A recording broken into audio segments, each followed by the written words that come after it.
ফেলে দেয়া ময়লা আবর্জনার স্তূপ থেকে সবজি খুঁজছে শিশুরা। ডাস্টবিনের পাশাপাশি বিভিন্ন বাজারগুলো থেকে এভাবেই নিজেদের চাহিদা মতো সবজি ও খাবার সংগ্রহ করেন কলম্বিয়ার অনেক বাসিন্দা। দেশজুড়ে নানা সংঘাত ও চড়া মূল্যস্ফীতিতে বিপাকে কলম্বিয়ার ৪.৫ লাখেরও বেশি মানুষ।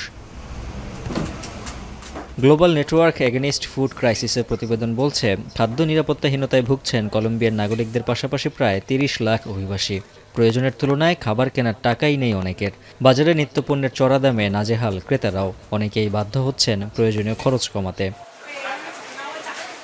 স্বাস্থ্য এবং স্বাদের মধ্যে চমৎকার একটা ব্যালেন্স করে পীর প্রিমিয়াম আয়োডাইজড লবণ। শুধু রাজধানী নয়, বিপাকে প্রান্তিক এলাকার জনগণও। এল নিনোর প্রভাব পড়েছে কৃষিখাতেও, কমেছে ফসলের উৎপাদন। এমন পরিস্থিতিতে কৌশলগত পরিকল্পনা বাস্তবায়নে সমস্যা সমাধানের তাগিদ বিশ্লেষকদের। Le echa mano para recortar es a la comida, porque es sobre lo cual tiene poder de decisión, mientras que lo otro, los servicios públicos, el transporte y demás, son precios establecidos. Patrones para poder establecer nuevas estrategias para cultivos y tratar de implementar con mucha más fortaleza la dinámica de la agricultura sostenible. এদিকে পর্যটনের মাধ্যমে দেশের অর্থনীতি চাঙা করতে চেষ্টা করছে Colombia.